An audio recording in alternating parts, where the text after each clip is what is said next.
Sir, আমি প্রত্যেকটা পরীক্ষায় ফার্স্ট ক্লাস পেয়েছি। এবার এই সার্টিফিকেট নিয়ে যখন আমি কোথাও চাকরির জন্য যাচ্ছি, তখন কেন আমার কাছে জিজ্ঞেস করা হচ্ছে আমি কম্পিউটার পারি কিনা? কেন আমার কাছে জিজ্ঞেস করা হচ্ছে আমার কাজের কোনো পূর্ব অভিজ্ঞতা আছে কিনা? আরে পাগল নাকি তুমি? চাকরির জন্য তো সব প্রয়োজন। তোমাকে কম্পিউটার জানতে হবে, কাজের অভিজ্ঞতা থাকতে হবে, এক কথায় তোমাকে যোগ্য হতে হবে। তাহলে বেতন কি তোমার চেহারা দেখে দিবে? যদি চাকরি করতে এগুলো লাগবে, তবে স্কুল কলেজে আমাকে বাস্তবমুখী না করে তুলে আমাকে কম্পিউটার না শিক্ষা দিয়ে কেন শেখানো হচ্ছে? নবাব সিরাজউদ্দৌলা কবে মারা গিয়েছিল? কেন সেখানে একজন ছাত্রকে বইয়ের উপর বই চাপিয়ে দিয়ে ডিপ্রেশনে বসানো হচ্ছে? তুমি কি মিয়া পণ্ডিত হয়ে গেছো না? এগুলো হচ্ছে ইতিহাস। একটা ছাত্রের জন্য ইতিহাস জানা খুবই জরুরি। এই ইতিহাস জানা যেমন জরুরি, তেমনই জরুরি বাস্তবমুখী শিক্ষা, যেমন কম্পিউটার।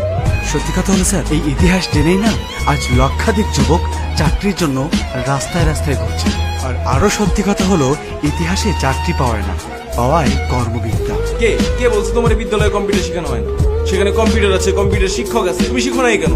এক মিনিট স্যার, আপনি আমি দুজনেই জানি যে বিদ্যালয়গুলোতে কম্পিউটার ল্যাব আছে, কিন্তু আপনি জানেন সেখানে কি শেখানো হয়?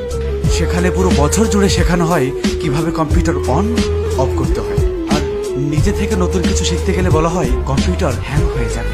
স্যার, সেই যে হ্যাং হলাম না, এখনো ছাড়াতে পারি। আসল কথা হলো, সেখানে যা শেখানো হয় আর চাকরিতে যা চাওয়া হয়, দুইটা সম্পূর্ণ দুই রকম। তাহলে তুমি কোনো বাইরের কম্পিউটার ট্রেনিং সেন্টার থেকে ট্রেনিং নাও। স্কিল ডেভেলপমেন্ট ইনস্টিটিউট আছে, সেখান থেকে স্কিল ডেভেলপ করে নাও।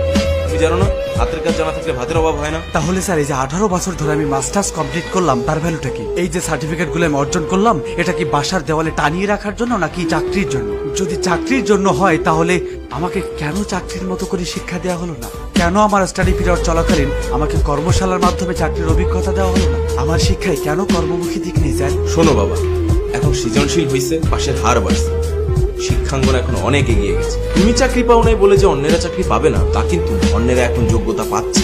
স্যার, কর্মক্ষেত্রে গেলে সেখানে একটা কাজের ধারণা দিয়ে 4 ভাগে করতে বলা হয় না, যেমনটা আপনার সৃজনশীলে করাচ্ছে।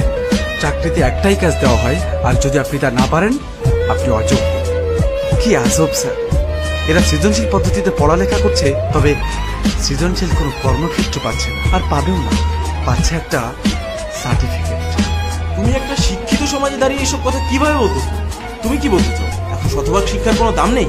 শিক্ষাঙ্গন এখন বিজনেস কোম্পানি স্যার, আর স্টুডেন্ট হলো প্রোডাক্ট।